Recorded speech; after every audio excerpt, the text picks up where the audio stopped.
Roberto, ¿cómo estás? Alberto Trombetta, Eduardo Olivares, Alberto Trombetta te saluda. ¿Cómo andás?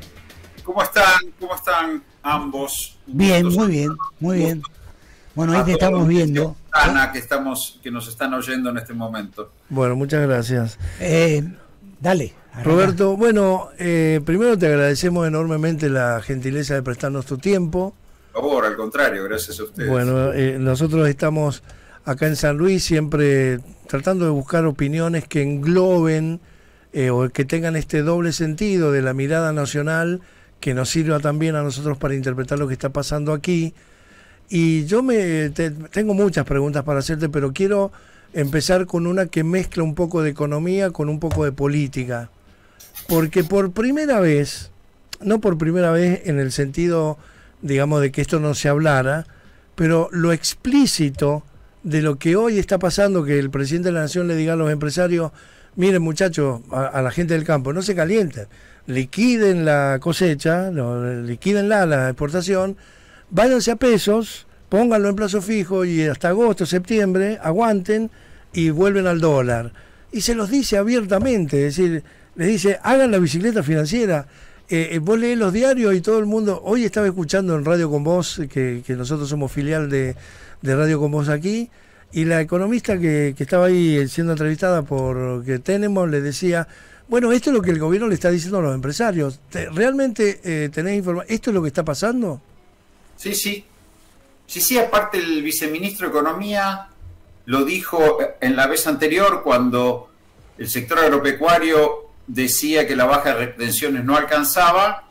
Le dijo: bueno, completen la ganancia con el carry trade. Digo, estamos teniendo un país financiero elevado a categoría de definición de política económica. Es la única política económica que el ministro Caputo aplica. Cuando la tasa de interés o la renta financiera se vuelve dominante en las decisiones, ya sea de los consumidores, ya sea de los productores, de los comerciantes. ¿Qué quiere decir dominante? Y cuando alguien va a tomar una decisión, ya sea de consumo o de inversión, tiene cerca a alguien, o inclusive sus familiares, que le dicen: pero vas a hacer eso, vas a cambiar el auto ahora, o vas a comprar una maquinaria más. ¿Para qué? ¿Te fijaste cuánto te da el banco? ¿Cuánto más vas a ganar? Bueno, cuando pasa eso, sí, estamos en un proceso de recesión. Pero eso es una pregunta y no culpo a los que lo debaten así. El costo de oportunidad de la renta financiera supera la renta productiva o supera una decisión de consumo. Espera un poco, fíjate que hoy la tasa de interés está buena. Cuando pasa eso, separa el país. Claro. Separa, y además separa a costa de una ganancia que vamos a pagar entre todos, con mayor deuda con el fondo y probablemente con una crisis cambiaria, porque ya además es desembosado que buscan esta estabilidad cambiaria hasta después de las elecciones. Es una situación realmente alarmante. Es alarmante porque además el ministro Caputo ya lo hizo entre el 2016 y 2018.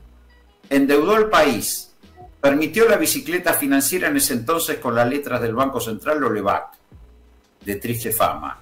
Que no las crearon ellos, pero la abultaron bastante. Muy bien. Y cuando la situación se complicó, porque los fondos de inversión, que son los que determinan este juego, empezaron a ver que no había dólares para pagar esa renta financiera y se empezaron a ir, fueron corriendo a llamar al Fondo Monetario. Ahora han hecho lo mismo, lo único que en lugar de tomar deuda, porque no le prestan, lo que hicieron fue todo el esfuerzo del pueblo argentino del 2024 en el superávit comercial monumental de 18.600 millones de dólares, se acaba de ir y llaman al fondo de nuevo. Es grave la situación, porque en este proceso, además de que hay pocos ganadores que se llevan los dólares, después la deuda le queda a todos los argentinos. No, y además digo, es mucho más cruento de lo que verdaderamente nos cuentan. El otro día hablaba con Claudio Loser, y ex representante del fondo durante 30 años en el hemisferio sur, y obviamente digo, el fondo Es decir, nos quieren presentar un panorama como complaciente de parte del fondo, y eso no es así tampoco, ¿sí? Es decir, no. Claro. El fondo es un garante de flujos y rentabilidades del sector empresario predominantemente extranjero. Sí. El fondo, pensemos que Argentina es el país que más se endeudó con el Fondo Monetario Internacional en la historia y en este momento, además, donde es una institución muy devaluada. El fondo lo que dice es, bueno, yo les presto y yo sé que no me van a pagar con el flujo normal.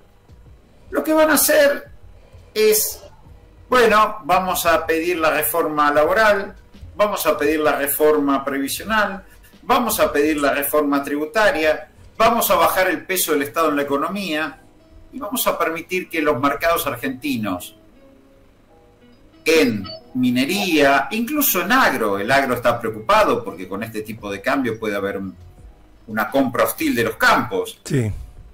O en hidrocarburos, bueno, empiecen a invertir sectores del empresario extranjero al calor de las reformas que el mismo fondo exige. Entonces, no es menor esto que está pasando. Es un saqueo, pero también es una consecuencia de reforma estructural. Digo, el único momento que la Argentina se libera de la tutela del fondo en muchos años cuando Néstor Kirchner decide poner los 10.000 millones de dólares que se le debían y se fueron. Y durante 12, 13 años, hasta 2006, 2018, que estamos diciendo 12 años, no estuvieron. Claro. Ahora, bueno, van a digitar la política económica. Sí, bueno, ahora lo estructural, muy bien lo que decía Roberto, porque nosotros acá tenemos un sector agropecuario importante. Claro, sin duda. Muchos tienen los campos alquilados y muchos efectivamente vivieron aquella experiencia endeudados con el Banco Nación, que fue el que los rescató. Sí. Fue la segunda mitad de los 90. Exactamente. Y ahora, sí. claro, pero en aquel momento eran préstamos contra el campo. Ahora lo que les está pasando es que vienen los pules y le dicen, tengo $500.000 por tu campo. Y le ponen los billetes, ¿no? Obvio. Bueno, eso pasó en la segunda mitad de los 90. En la segunda mitad de los 90, la pérdida de rentabilidad que suponía el tipo de cambio fijo no competitivo, la suba de costos en dólares, por las tarifas, por los costos internos, y además la pérdida de mercado interno, porque no nos olvidemos que el sector agropecuario es una mezcla de exportación con mercado interno, donde el mercado interno le permite absorber costos fijos. Si el mercado interno se cae, empiezan a haber problemas graves. En ese escenario, lo que hubo es un proceso de intento de compra hostil de los campos, que el Banco Nación previno porque no ejecutó las hipotecas y después también tocó ser vicepresidente del Banco Nación en esa etapa, 2006, 2008. Hubo procesos que arrancaron en el 2002 de refinanciación cómodos, la mayor rentabilidad del campo les permitió salir. Hoy tenemos una caída de rentabilidad, un aumento de costos y un escenario donde el productor dice... Y me vienen a decir cuando voy a reclamar y no, poner la plata en el banco. Entonces es lógico que venga un pool de siembra y le diga, tomá, ponela en el banco y andate. Es decir que creo que vamos a coincidir los tres en que lo que nos está proponiendo el gobierno es absolutamente inviable. Vos sos un economista, pero además tenés vuelo político. ¿Cómo crees que sigue la historia? ¿Sí? ¿Cómo te la imaginas? Yo creo que hay una inviabilidad en términos de capacidad de incluir al pueblo argentino en un proceso económico y productivo. Digo, la existencia que se ve en las grandes ciudades de deterioro socioeconómico es una señal clara. Este tiene que ser un país industrial. Este país sin industria no es claro. Un país de 2.800.000 kilómetros cuadrados, de 46 millones de habitantes, no puede ser un país primario. Cuando el presidente habla de país de servicios, para ser exactos, habla de país de sirvientes, viejo sueño oligárquico. Mucho empleo, servicio, no estigmatizo al que lo realiza porque no es su culpa, pero mucho servicio personal, de baja calificación, poco trabajo industrial, poco trabajo de servicios asociado a la industria, que ese sí es un servicio importante. Y entonces, bueno, para eso no necesitamos universidades, claro. No necesitamos, bueno, pero nos están llevando a eso, nos están llevando a consolidar una Argentina de exclusión en un país donde el 97% de su población es urbana, y si esa población urbana no tiene industria y no tiene servicios asociados a la industria, se derrumba, pues si no, ¿qué queremos? Un país, con respeto lo digo a los que lo hacen, y preservar al trabajador del modelo que le imponen. Un país de taxistas, kiosqueros, repartidores, cancha de pádel, venta de pancho, choripanes, un salario bajo. Claro. Bueno, una política de ingresos de salarios bajos. Bueno, pero ninguno de nosotros, por lo menos hablo de nosotros porque te estamos escuchando a vos y yo sé lo que piensa él, ninguno de nosotros quiere un país así. Por lo tanto... Hay un gran fracaso del movimiento nacional y popular, claro, en toda su dimensión. Sí, en toda su dimensión. Bueno, hagámonos cargo también. No, yo me hago recontra cargo, pues soy peronista y lo expreso. Él no sabe qué es. Pero 4 experiencias peronistas últimas, así que me tengo que hacer cargo. No, claro. Si nosotros... No tiene nada que ver, no. Yo puedo decirte, yo puedo hablar de mi gestión y de... Claro. Por eso digo, pero me parece además hiper valioso hablar con vos. Soy parte de un proceso que evidentemente nos termina con Milei. Sí. Digo, hay un problema en Argentina que es, a ver, Bolsonaro puede ser tan o peor que Macri, ¿no? Sí. Ahora, Bolsonaro no le pudo hacer a Brasil el daño que Macri le hizo a la Argentina. Y ese es un tema nuestro. Es decir, Bolsonaro dijo, yo voy a privatizar la empresa petrolera, Petrobras, yo voy a cerrar el Banco de Desarrollo, yo voy a abrir la economía para que entre importaciones y tensionar a la industria. No puedo hacer nada. No sé si, porque fueron a verlos unos tipos de traje empresarios poderosos, fueron a ver unos tipos de uniforme de las Fuerzas Armadas, fueron a verlo todos, no sé, pero no pudo. ¿Sí? Muy bien, Macri pudo endeudar al país monumentalmente, 65.000 millones de dólares con el sector privado, 45.000 millones de dólares con el fondo, y no pasó nada. Pudo desestructurar lo que se habían hecho antes. 3 experiencias peronistas con luces y sombras, pero se habían hecho, y pudo condicionar a la experiencia peronista que lo sucedió. ¿Cómo pasa eso en Argentina? ¿Cómo el ministro de Macri es ministro de Milei? Después de ese proceso. Claro, hay un problema importante en el movimiento nacional y popular. No podemos tener un ciclo de endeudamiento tras otro a través del cual nos saquean. Porque esto que yo estoy contando, todos van a decir, Feletti, ya lo vivimos, se vivió con De la Rúa, se vivió con Macri. Sí, pero no aprendemos. El tema... ¿Viste el video del Papa, el que hizo la AFA? Hay es muy lindo, yo no lo vi, pero dicen que es muy conmovedor. Es muy lindo, y hay un momento en el que el locutor que estaba describiendo lo que fue el estilo del Papa dice, es que los argentinos somos así, cuando dice ponemos el corazón, y a veces también tenemos que decir, capaz que los argentinos somos así, Roberto, ¿no? No hablo en esos términos porque yo respeto al pueblo. Yo lo que digo es, acá tenemos unas élites, si querés llamarlos sectores dominantes, si querés llamarlos grupos empresarios poderosos, oligarquía, lo que quieras llamar, que son incapaces de dotar a la Argentina de un modelo aún conservador. El emblema más claro de ese fracaso es Macri, que era uno de ellos, que tenía legitimación electoral, ¿por qué no negarla?, que tuvo apoyo internacional, que tuvo miles de millones de dólares y pierde en primera vuelta. Porque se la llevan todas, porque lo dejan sin horizonte. Y del lado del movimiento nacional y popular, ¿cómo no podemos tomar prevenciones o herramientas para romper definitivamente estos ciclos de endeudamiento? Porque para que eso ocurra, primero hay que ponerse de acuerdo, y lo que me parece están primando son los egos y las ambiciones personales, lo que inhibe cualquier tipo de alternativa en ese sentido. Y me parece que nosotros tenemos que mutar rápidamente, cambiar todo eso, porque se nos está imponiendo otra cosa. Es necesario que aparezca otra cosa, que seamos capaces de... Sí, pero el daño que están haciendo es enorme. Yo tengo amigos que han... Bueno, pero el campo nacional y popular tiene una responsabilidad. Bueno, el daño que está haciendo Milei es enorme. No, pero está bien, el daño que están haciendo es tremendo. Tremendo. Bueno, pero nosotros tenemos que cambiarlo. Feletti lo tiene que ayudar a cambiarlo, ¿me entendés? Feletti, todo... Y gente como Feletti se tiene que poner de acuerdo como para que definitivamente... ¿Por dónde estás, Roberto? Ahora estás...